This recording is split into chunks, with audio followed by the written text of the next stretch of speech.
Good evening, everybody. Welcome to all sailors and competitors this evening. Welcome to all flag officers who have joined us this evening. I'd like to just start off with thanks to Tim Hill of New York Yacht Club and Kate Summers of Trysail Club for their help on the technical side of this evening's presentation. What I think you see is our flyer for our whole four-part educational series around the ORC in this year of New York Yacht Club hosting the ORC Worlds. If you have not seen this or received it, and we'll leave your email in the chat, we'll make sure you get it. It'll be widely distributed also. But if you leave your email in the chat, you'll be sure and get a copy of this, which has links both to the upcoming seminars and to the recordings of our first one on February 1st and this evening's presentation. So along the lines of the housekeeping, leave your email in the chat and we will get you this PDF. If you'd like to leave questions in the Q&A, I'll monitor that and relay them to Sydney and Tim of the rating office at US Sailing, who are our officiants for this evening. And thank you both very much for a lot of hard work in putting this presentation together. So I think without further ado, I will throw it over to you, Chris and Sydney. Good evening, everybody. I'm Chris Tutmark. I'm the head measurer at US Sailing, and the other face you'll see here on the screen is Sydney Huff. She's, between the two of us, we're 2/3 of the rating office at US Sailing. So if you've had a ORC certificate in the last couple of years, you've probably talked to one or both of us. And we want to talk tonight a little bit about the details on measurement and the what, the why, the how, those sort of things. So probably best to just kind of dive into this. ORC is a measurement rule. There's three of us that make up the offshore office: Jim, Sydney, and myself.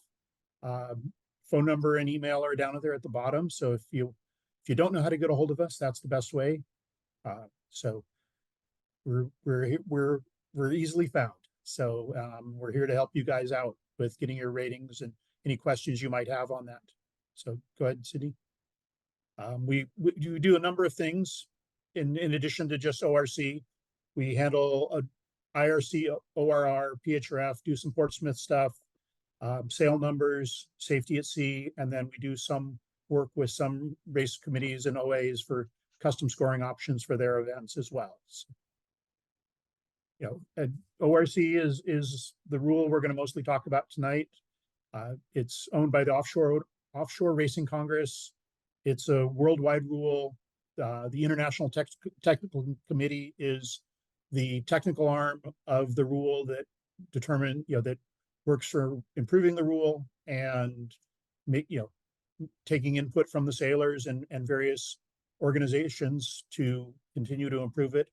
And we as US Sailing administer it in the US. So, and this is kind of our workflow and where things come from. We work with boat owners, we work with the measurers, and then we also have sail measuring as a subset of the measurers, where most people at lofts most lofts have staff who are trained to measure sails and can measure those for the measurement rules. And then from there, we run the data through the various rating programs and get you your rating certificates. So the rule basically depends on three main components, and it's the digital hull model that is we call the offset file, the measurement data that comes from the boat, and the sail measurements that come from the sail makers, or maybe the sail measurements go to you, the boat owner, and then they come to us from you. So, but they ultimately come to our office and we feed that into the system. As boat owners or boat managers, there's some things that you have very direct control over in the measurement process or non-measure, or the rating process is actually the more accurate way to say that. If your boat, the biggest and first choice is whether the boat is measured or not measured. And some of that will be driven by the event. In the case of like the ORC Worlds, all boats are required to be fully measured and hold an ORCI certificate and their boats all have to have been measured within 5 years of the start of the event. From there, there's things like choice of sails, the configuration of the boat, whether it's a bowsprit or whether you've got a spinnaker pole, what sails are on the boat, crew weight, and for those of you who do Bermuda and races like that under ORR, there's a gear weight component, but that's not a component of ORC.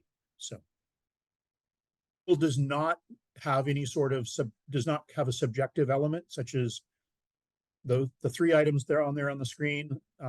We could make that list a lot longer, but we'll just leave it as with those, because I'm sure all the people on this call understand what other subjective elements could be there. So the big part of it in measurement is the decision whether to be measured or not measured for the VPP. If you're not measured, we have to draw the data from other sources, sister ship data, manufacturers information, and in the case of ORC, we have a large database and large and ever growing database of boat data for boats in the system which have been measured.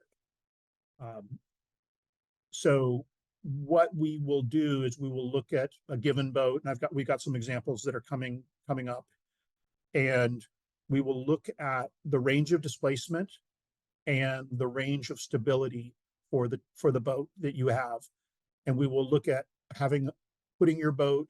If your boat is unmeasured, we will put it at the light end of the displacement range and the high end of the stability range. So you'll have a light.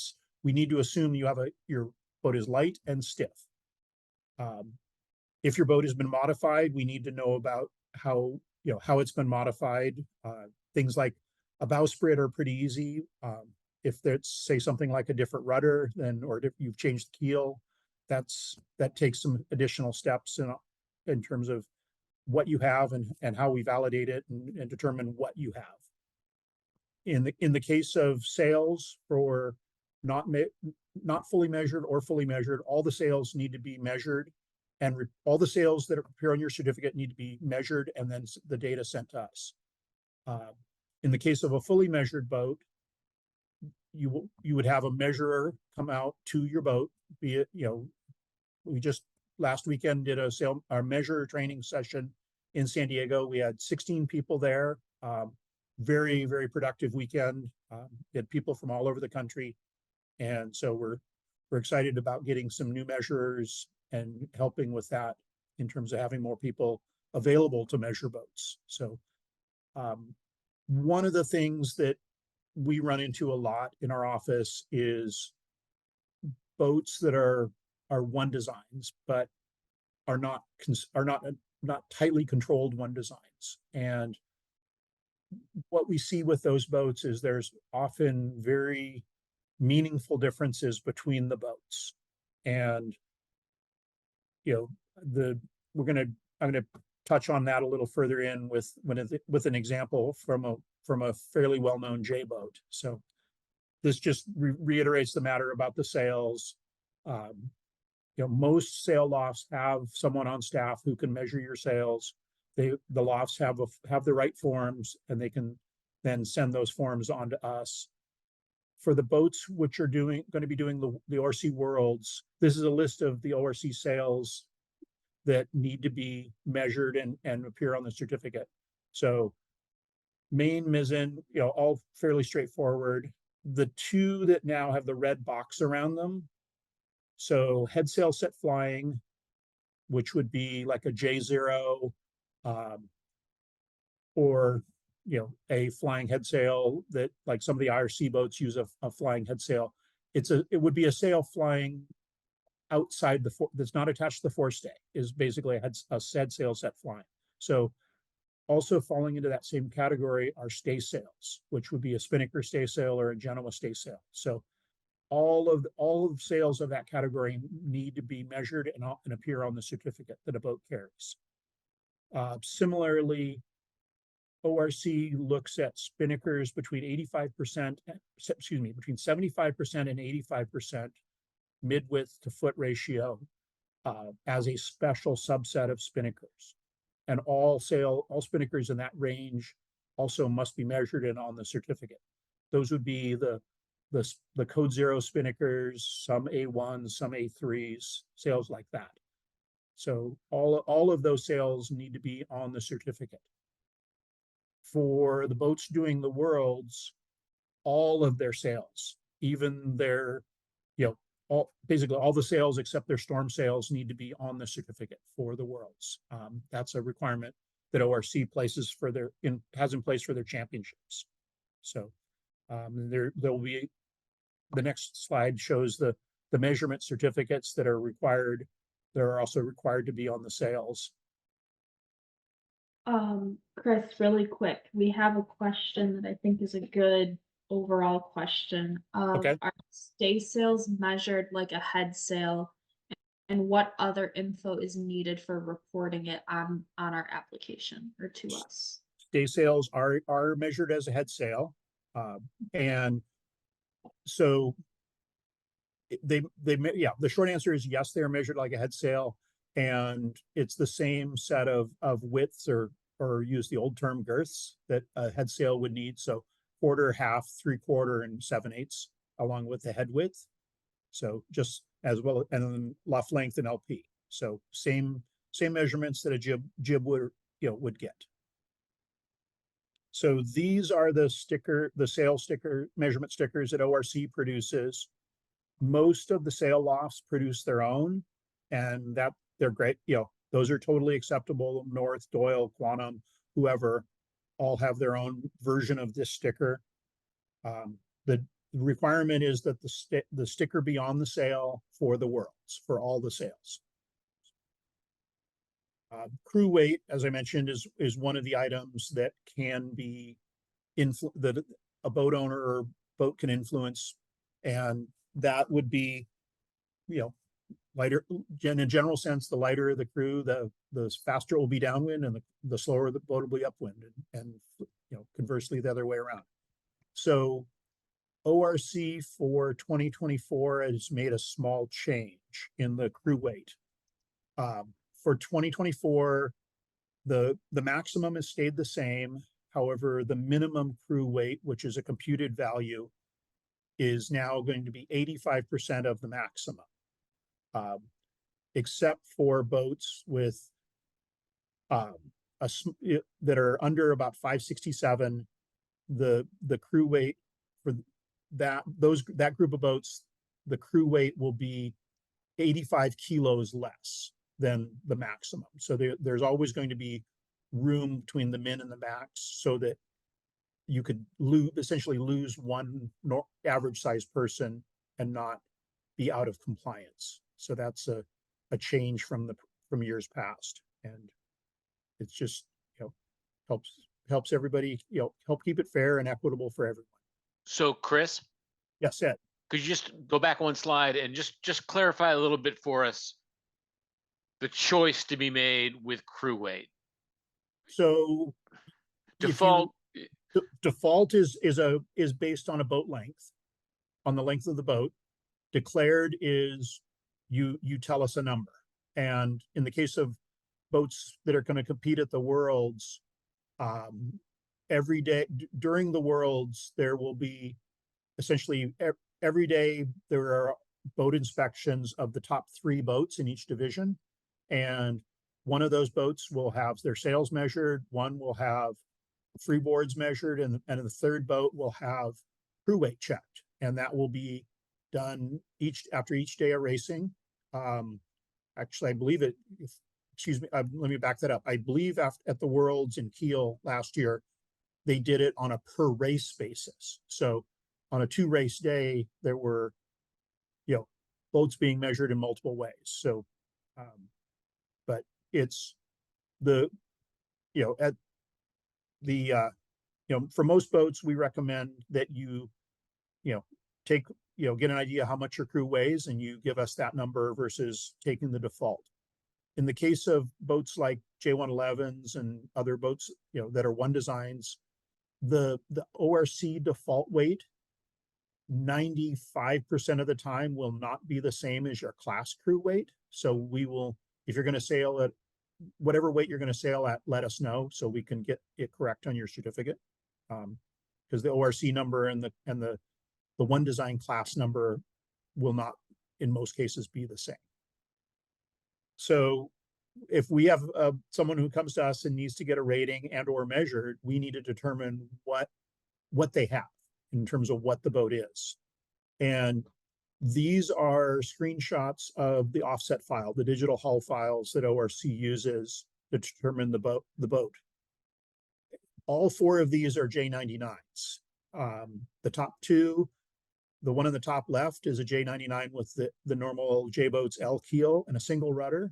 The one on the right, top right, is a J99 with a twin rudder. And then on the bottom two are different, completely different keel, also single rudder and twin rudder. So the boats are different, and we need to know which one, in the case of a boat that has multiple versions, we need to know which one that you have so we can correctly rate the boat. And, this is a picture of a boat here in Newport that was being set up to be measured. The measurer is they're sitting on one of the fenders, getting ready to, log some data. If you know who your measurer is locally, great. If you don't, please reach out to our office and we can help with that introduction, or, and get you in touch with a local measurer so that you can get your boat measured. This is some data that we use internally. So this is the J99 with the L keel and the single rudder. So it was that version in the top right corner of that group of four. And the two main things we use for an unmeasured boat are displacement. That, we want to have a boat that's at the light end of the spectrum or the range, and then riding moment, which is the second line on that grid on the right side of the page. So in this case, there are 32 J99s in the ORC system of this type, and the displacement rate varies by 500 kilos, from 3,568 to 4,068 kilos, which, as I was mentioning to earlier to Ed, that probably comes down to a lot of what these people have, checked on the option box when they ordered the boat. So, but that's a big range for a 31-foot boat. And so what we don't want to have happen, however, is we don't want to have a boat that is unmeasured and then get measured and be rated faster. So we always are going to assume your boat is going to be at the fast end of the grouping, which would be a light boat and a stiff boat in displacement and riding moment. Chris, might be a good opportunity just to clarify for folks and level set. Unlike IRC, boats are not weighed under ORC to derive displacement. Just talk on that for a minute. Yeah, that is correct. So in these offset views, you can see at the ends of the boat, there are some black dots that have green edges around the dots. And they're on all four of those because it's all the same hull. Those locations are defined in the offset file, which came from a scan of the boat.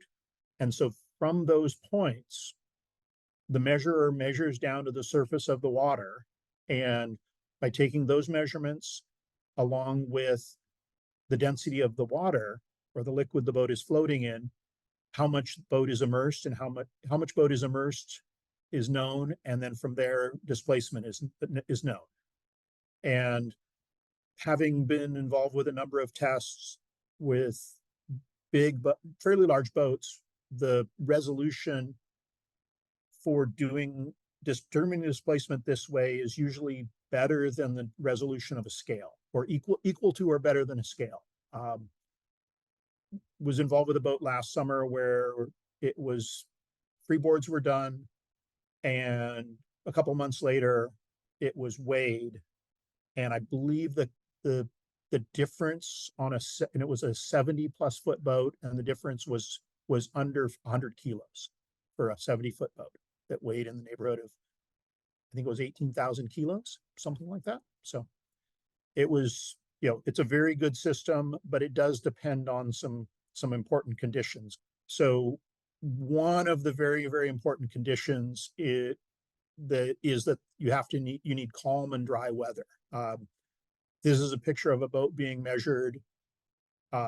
Inclinations are being done. You can see the boom out to the side. And you can also see how calm the water is in that picture. That day, the biggest challenge was actually from power boats going by, but it was a good day for measuring. The measurers they depend on you, the boat owners or the boat captains, to have the boat ready. That involves basically the boat is empty. And we're going to talk about that in a little bit, but there's some steps there that we've mapped out on the slide for what the owners do and what the measurers do and how that all fits together. As I said, if you don't know who your local measurer is or are unaware, please reach out to our office. We can help you track that person down or put you in touch with them. In the case of there are some measurements that are needed to be made out of the water, specifically measurements for the prop and sail drive, or however the shaft system is, whether it's a sail drive, whether it's a strut and shaft. And then there is also, for a lot of boats, they will, when they're at the higher end of racing, they will, especially around here where the boats have the rigs out of their boats for the winter. Rig weight and CG is part of the rating. So, while your boats are taken apart for the winter and in the shed, get a hold of us, get a hold of your measurer, and it's a good opportunity to have the rig weighed and CG'd. It's also a lot easier to take rig measurements while it's sitting on sawhorses versus somebody having to go up the rig. So all of those things can be done now, essentially. And then the data, once the boat goes back in the water, the rest of the measurement is taken and you're all set for the season. So it gives you, it's done in a couple pieces, but it gives us a really good data set and it gives you the most accurate rating possible. Here's another picture of a boat being inclined. This is a XP44 being done. And you can see again how calm it is. In this case, this boat is being done with pole inclines. You can see the water jugs that are hanging off the poles on the starboard side of the boat. The other piece of this is at the top of the image, you can see the pile of stuff on the dock that they took off the boat before they measured this one. So the boat needs to be essentially 100% empty. There's the cliche about turn the boat upside down and shake it and everything that falls out comes off is pretty much true. The one or two exceptions are if you've got some fuel in your fuel tank, that's fine. That is measured and the location of the fuel tank is noted, and that just is taken care of. The rating system backs that out. The other item is mattresses. The cushions inside the boat that you sit and sleep on. If those stay on the boat when you're racing, those can stay on the boat. Everything else comes off. Sails, sheets, winch handles, everything that's in the chart table, handheld, even things like propane tanks and fire extinguishers all come off. Sydney and I, when we were in San Diego, we helped a few boat owners that were letting us use their boats. We helped them empty their boats, and the piles were shockingly large on the dock.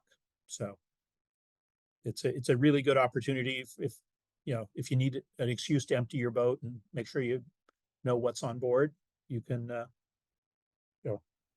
gives you the chance to find all those random gloves that maybe people have left on your boat. This just talks about all the various things that come off and what can stay on. So yeah, it's truly everything comes off. I was involved in a boat a few years ago where the owners took a couple weekends to empty the boat. and they were shocked how much higher the boat sat. So you're saying, Chris, this is a feature, not a nuisance. It's absolutely a feature. Absolutely. In San Diego, one of the boats, the owner thanked us for emptying the boat. And the next day, so when we finished with the measuring, we put everything back in the cockpit, but didn't put it down below. And this is a race boat, so it's pretty empty, not much in the way of interior. He came down the next day with a pressure washer and cleaned the inside of his boat. Boat's on its way to on its way to Puerto Vallarta right now, in fact. So it probably smells a little nicer down there than when we started. So, Chris, we had a question that if a boat has an IRC endorsed certificate, does that help them get an ORC certificate in any way in terms of measurement? it gets you part way there. It's not because the sail measurements are generally the same. If the boat's has an IRC cert and it's going to do the worlds, there's probably some additional sails that will need to be measured. IRC uses a scale weight in the case of their endorsed certs, which is a different protocol than ORC uses with the freeboards. So the boat would still need to have the incline measurements done, and taking freeboards at the same time inclines are done, because the boat's in the same, the boat has to be empty for both steps. Freeboards are very quick to take. They take maybe 5 or 10 minutes. So, but the things like some of the rig dimensions will transfer. In the case of IRC, they don't take IG, which is the height of the fore triangle, from the rail up to the top to the forestay pin. They use forestay length. So there's some of the measurements will transfer, but not all of them. And so I would say you're 40% of the way there, but not 100% of the way there. There are other questions, Sydney? I see numbers popping up in the chat, but I don't have the chat window open. So no, I think the rest of them we've answered in the chat, but okay, that one excellent. seemed kind of relevant. So gotcha. Oh, good. One of the things that we in our office get a lot of questions about is what triggers getting remeasured.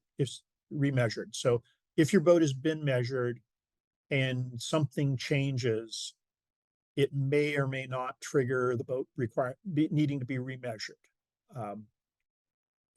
Obviously, if you change the engine and the new engine is noticeably heavier or lighter than the old engine, you'll need to get remeasured.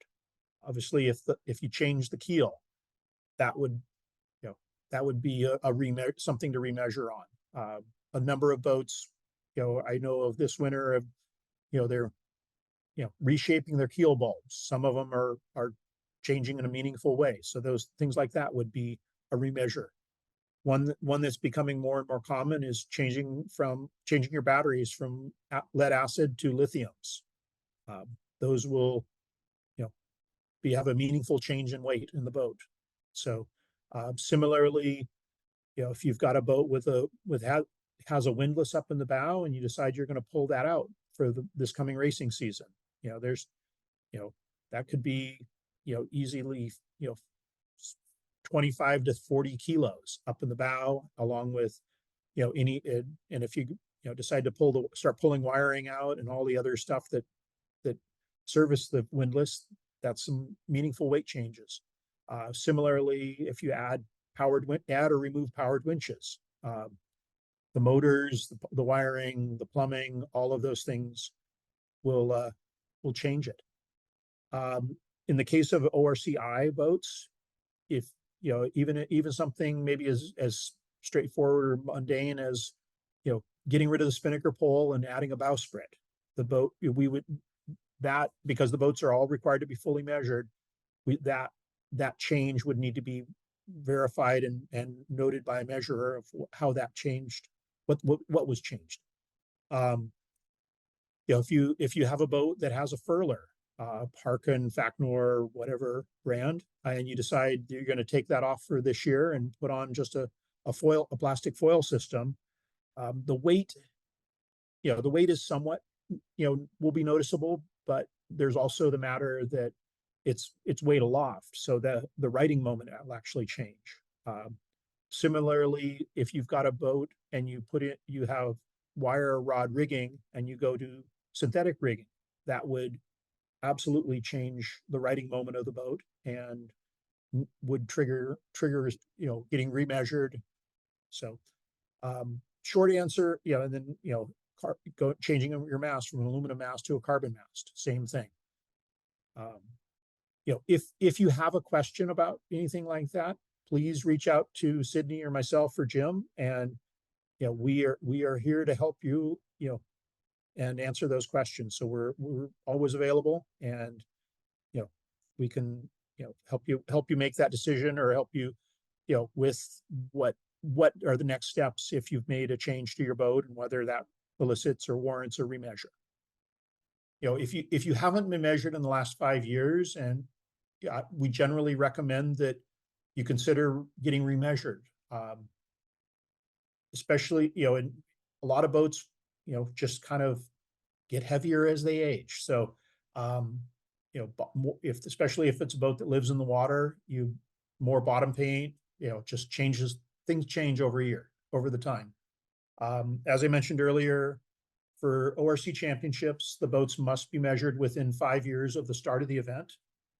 So for the Worlds in the end of September, all of those boats will have had to have been measured since that's, the end of September 2019. So, and then in 2024, for this year, ORC has added some wording that if there is doubt that a boat has been changed, the rating office should they have doubts on that, can require a boat to be remeasured. So thankfully, we've not had that issue, but it's been added by ORC to their rules, so it gives the rating office an ability to push that, require that, should that be necessary. For a number of boats here in the Northeast and throughout North America, they qualify for the ORC Cruiser Racer, allowance or category, I should say. Cruiser Racers race in the same division with the performance boats, but it's intended to be a little extra rating, bonus or benefit for boats that genuinely have interiors, have cockpits that are designed to be multi-purpose boats. There's a number of factors that go into it in terms of rating implication. The bigger thing is there's also a number of rules that the boat has to satisfy to get that credit. The next slide here, Sydney, shows some of the list. The big ones that we have, we see are headroom, cockpits with actual seats and seat backs and coamings, a solid head door. So if a boat has a curtain for the head door, that does not count. Proper genuine bunks, a galley, a nav table, an actual, a toilet with a sink and all of that. The table and the head door are probably two of the items that we see kind of a lot of boats are on the cusp. And we had, if you have a boat that's a racer cruiser or, a multi-purpose boat, and you decide that the table, you race with the table, great. However, some people will take the table off, and that will change whether they can be racer cruiser or performance. So again, we can, if you have questions on this, we're absolutely available to answer them. And this is just some additional things there. Headroom is also a component of that. Boats like a J105 do not have enough headroom to qualify for Cruiser Racer. One of the things ORC has done for 2024 is they have added on the 4th page of the certificate, which is where your sail inventory is shown. On the bottom of that page, they've added all the requirements for a boat that is a cruiser racer, the tankage requirement, the cockpit seat. There's a cockpit seat requirement. So the cockpits needs to have seating for a certain number of people. How many bunks need to be on board? How much headroom? All of these things. So when you get measured, the measurer will check to see that all of those things are met. And then if so, then the cruiser racer box gets checked, and that will show up on your certificate on the first page. Over on the right side, it'll either say cruiser racer or performance. So, if you have questions, please, by all means, reach out to us. We're here to help. We have a PDF document from ORC that we can send you with the complete regulations for the entire set of that are required for a cruiser racer. Imagine there's questions coming, Sydney. There are. I guess right. Okay. So the first one is, what happens if you have both an asymmetric and a symmetric spinnaker? It really comes down to how you fly them. So in ORC, you can, if say your asymmetrics are only flown on centerline or on a bowsprit, and your symmetrics are flown on a pole, the ORC rule can accommodate that. Alternatively, if you fly your A sails and your symmetrics off a pole, then that's fine too. The rule can account for either configuration. And you'll need to report both to us in your Correct. application if you're going to sail with both. Yes. So, okay, next question. Please discuss roller furler versus not and the rating implications. We would like to shift during worlds between up and down distance racing and windward leeward. The roller furler credit is intended, or is in the system to account for the reduced efficiency of a partially rolled jib in high winds. So if for 2024 there was a slight change in the wording to clarify that rule, and now it's called single roller furling jib. So it only applies for boats with jibs with an LP over 115%. So a lot of smaller, boats with smaller jibs don't get the credit even if they have the furler, and they only are allowed to carry one head sail larger than their heavy weather jib, which is essentially like a small number 4. So if there was something in there about the worlds. Did I see? Yeah, Tim, back me up here. But I think the question was, can I alter my trim for the round the buoys versus the offshore races in the world? Stop me if I'm wrong, but I believe that answer is no. You need to measure in for the worlds and stay in the same trim for the whole regatta. You cannot. Yeah, your certificate at the beginning of the regatta is your certificate for the regatta. Yeah. So if you decide that in some of the races you're gonna roll the jib up, or that's fine, you can do that. But and then if you're going to change in other ones, you're going to be rated as if you're changing in all of them. So that would be, you won't get the credit for having the furler. I think is that answering it, Ed? I don't have the chat here in front of me. I believe so. Okay. Yeah. If not, please let us know. Okay, I see a question from Tim Profit about freeboard locations, and yeah, that's something that we can coordinate with measurers. So the question, I don't know that everyone can see it, is when a boat is measured, the points I noted in that on those J99s, oftentimes we will have pictures from the original measurement process of where those points are and how they're defined.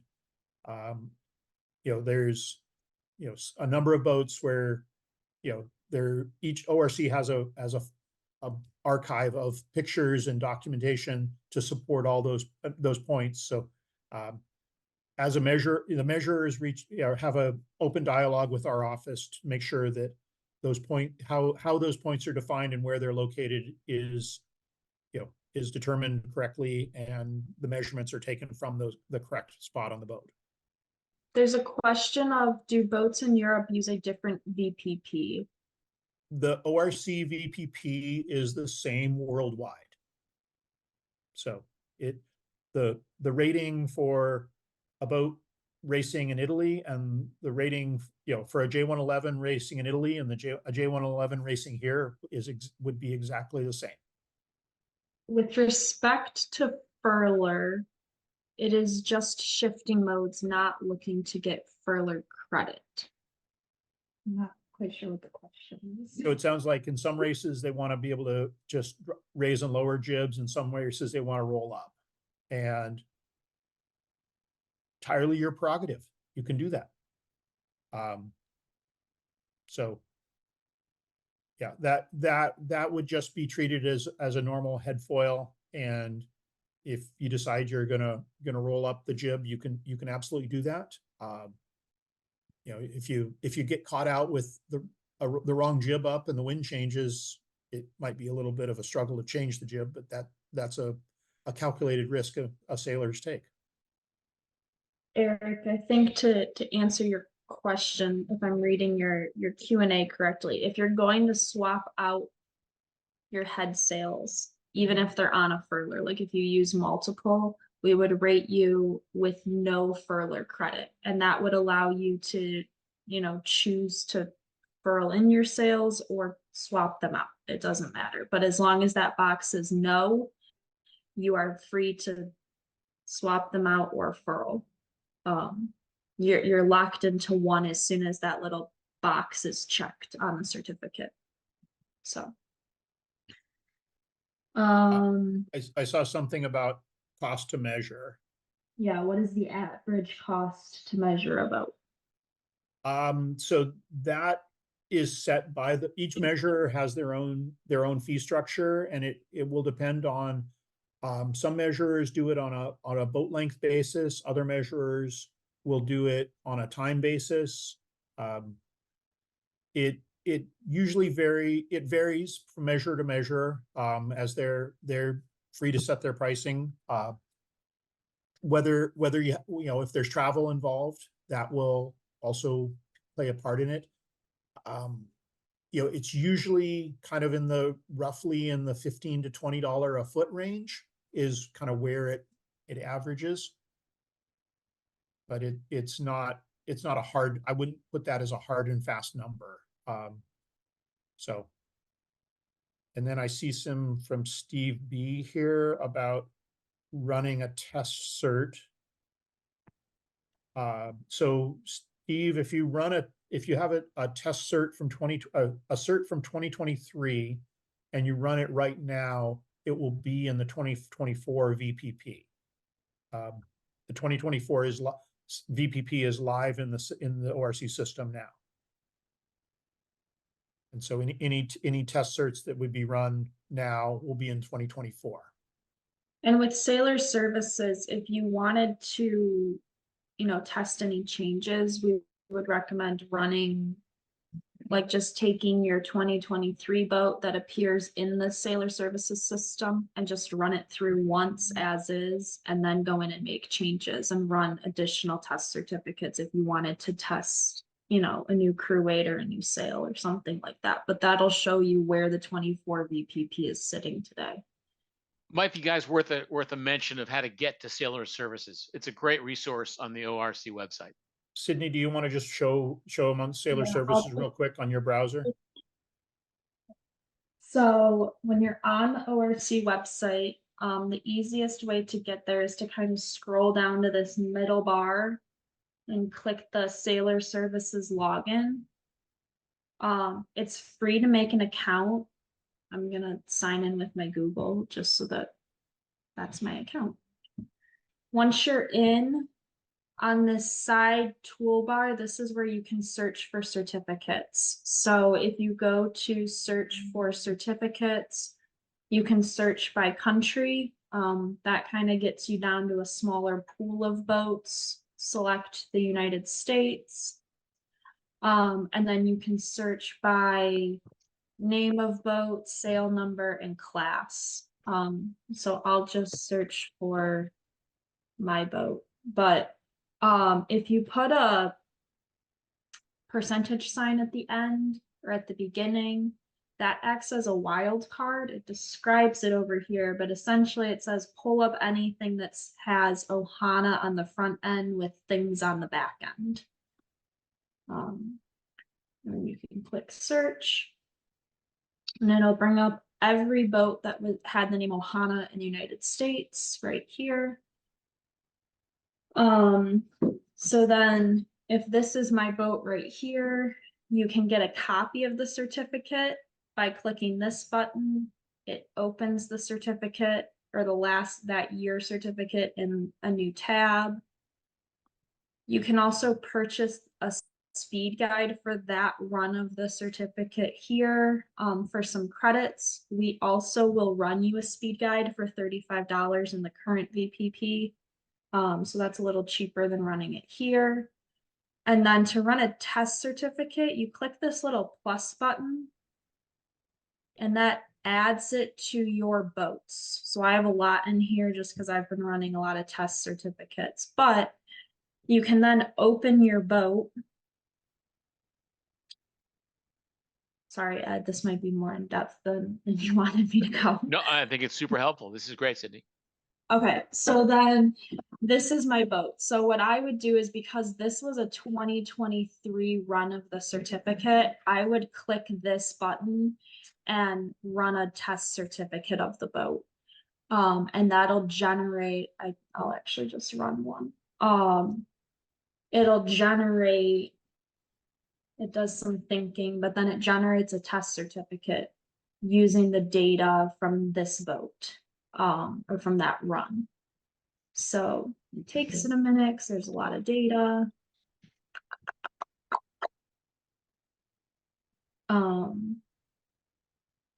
But when it's done, the certificate will appear right here. Yeah, And then, yeah, and then if you want to edit data, you click on this big pen. No, won't let me open it because it's processing, but that's where all the little data fields will pop up, and you can then change, crew weight and sails and. So I think the takeaway here is owners can generate as many test certificates as they like for a relatively nominal cost. And the resources available in Sailor Services on the ORC website are voluminous. And so in here, you can see all the data for the boat. You can add and subtract new sails. You can play with your rig dimensions, crew weight. Just remember that everything is in metric units and kilograms. So when you're entering items, it needs to be in the metric system. We also recommend generating copies of the boat. So if you're going to test like a new crew weight, create a copy of the boat and just rename it, test crew weight or something like that to keep things organized. One small note on Sailor Services is that if you make any changes to the data file, it does not get sent to our office. We have no visibility on your account of Sailor Services, so you will need to send us a note saying, I'd like to change my crew weight to 1,000 kilos or whatever it may be, whatever change you tested yourself. And Sydney, can you open up that test cert that you just generated? And just go to page 2.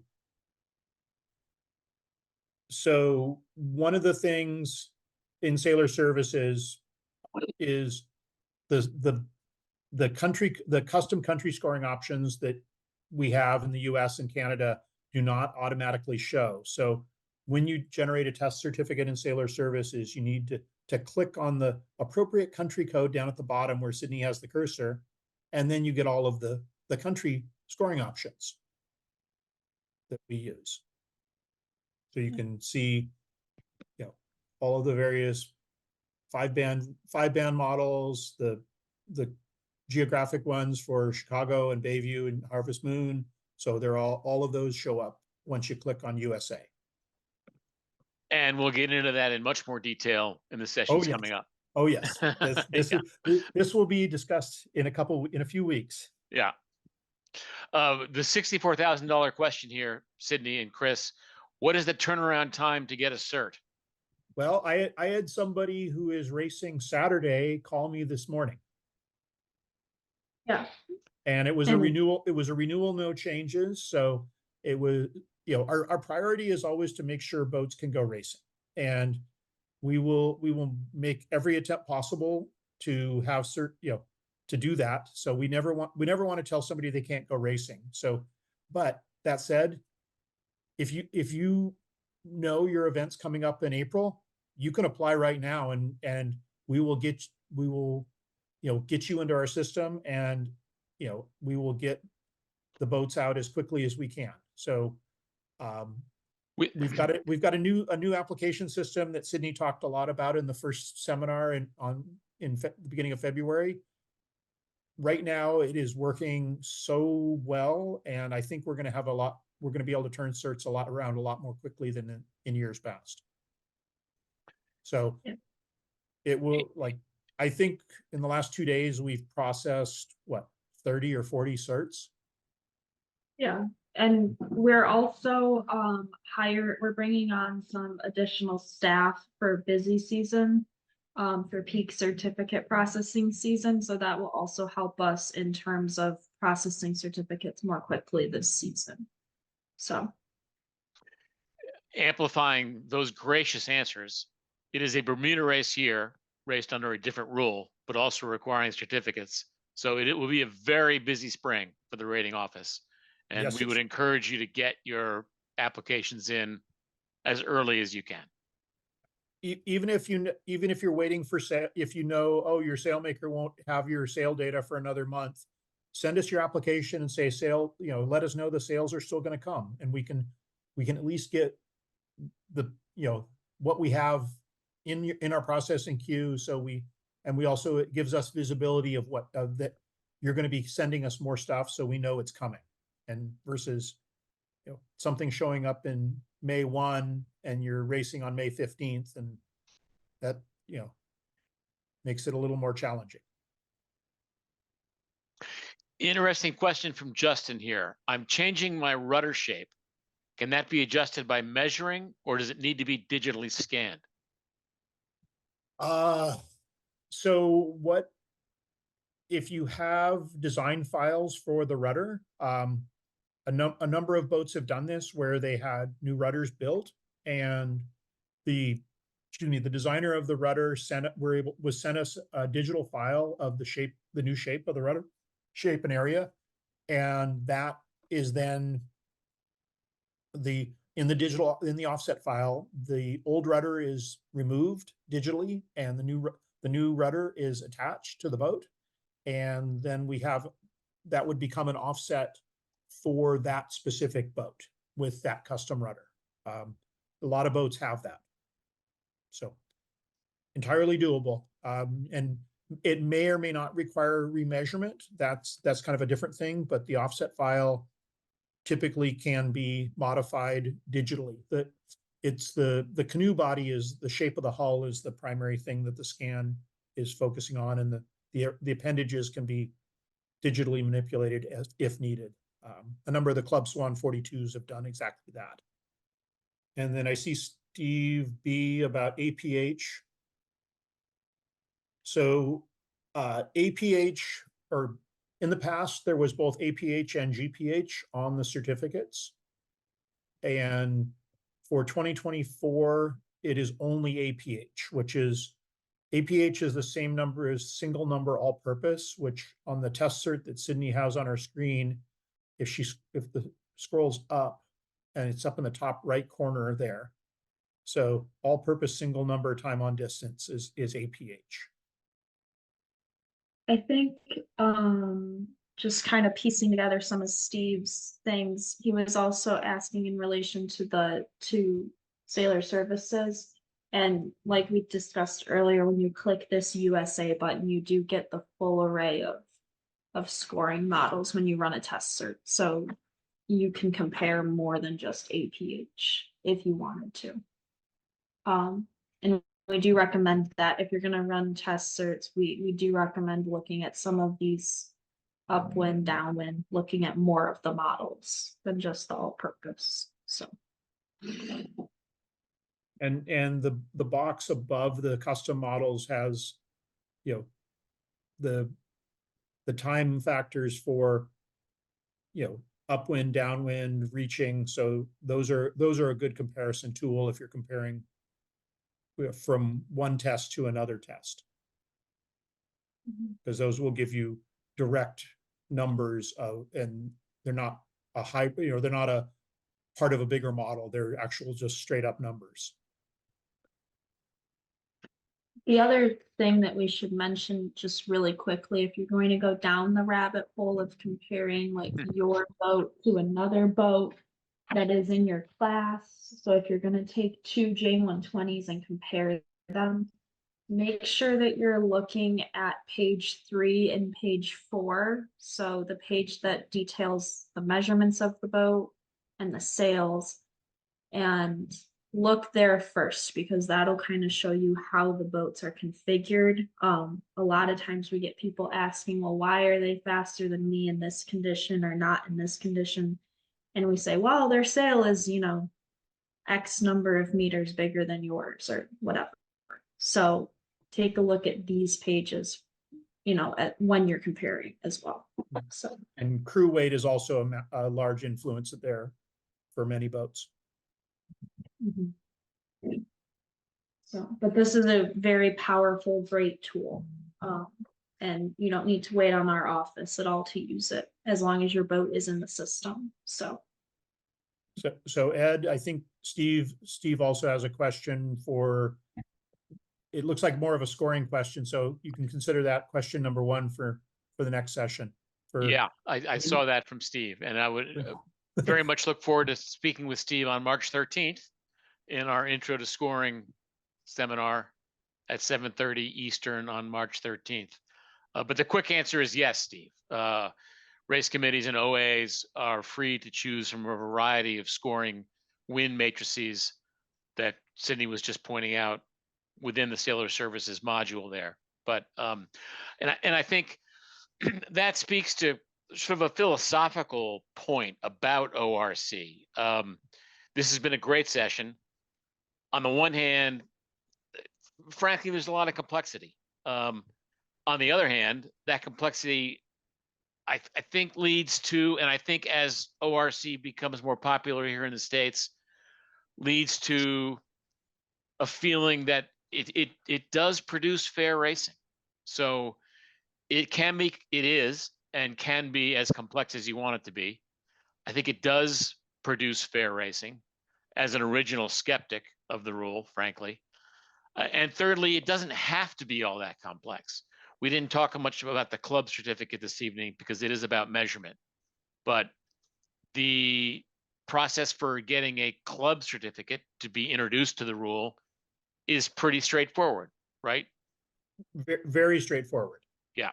So if you want to dip your toe in the water, a club certificate is a great way to do that, and then graduate to a fully measured certificate and take advantage of the really powerful tools that Sydney and Chris have been talking about this evening on the Sailor Services website. And if you're curious, if you're new to the ORC system, Sailor Services is an incredibly powerful tool. You can go in and look at what boats rate. You can, you know, J35s, J30s, Express 37s, take your pick of boats. There are a massive number of boats in there, and as the U.S. fleet continues to grow, the boats that are kind of U.S. specific are becoming more and more, you know, there's more and more of them in the system.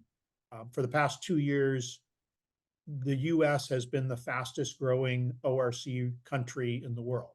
So it's, we're getting more and more boats into the system. We did well over 1,000 certificates last year. So we have a lot of boats that are in the system now, and more coming.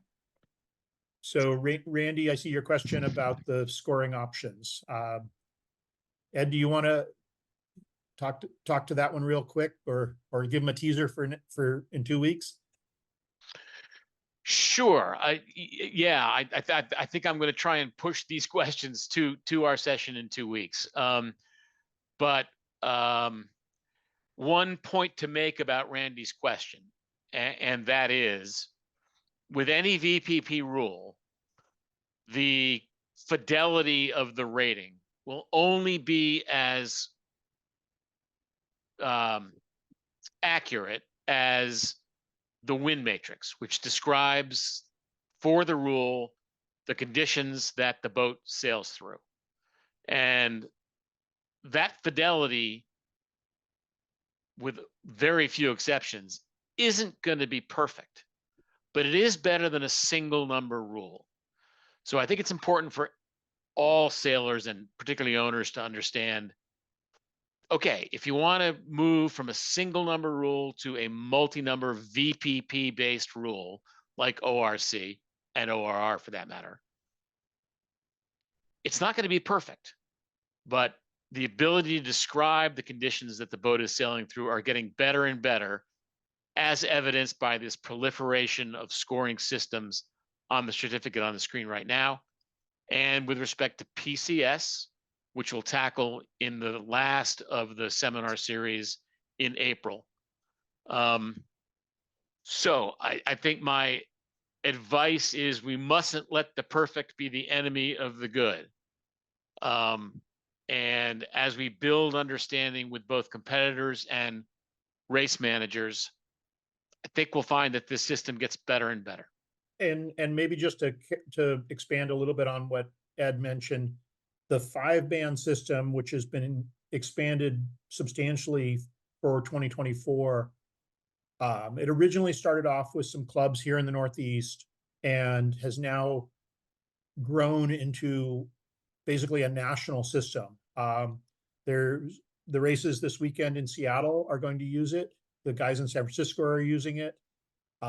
Annapolis is using it, so as well as here in the Northeast. So it's become it's becoming more and more popular with race committees and sailors, because it gives a nice, it gives nice small steps, and they can tailor the scoring model to their conditions. Like Ed said, to get a better fit. So I think with that, we'll defer scoring questions to our next 2 sessions and urge everybody to attend those. And that's where the rubber meets the road on the water. Okay, last call for questions. I'm sure folks will have some as they spool tonight's information. And I think the best way to get those answered is to email the office at offshore@ussailing.org. That'll go to the whole team, and you'll receive an answer as timely as possible in what will be a very busy spring for the offshore office. Sydney and Chris, thank you so much. Great job tonight. You guys have been instrumental in all of our sessions and will be coming up. And just thank you very much. Thanks to all our attendees this evening. Spread the word about the next 2 sessions. The next one on March 13th, and then which will be the intro to scoring, and then on April 10th, advanced scoring, which will include extensive reviews of both PCS and the weather scoring system, which will be used at the Worlds. So those will be very interesting sessions, and I encourage everybody to attend those. And with that, hearing nothing further, we'll bid everybody good night with thanks all around.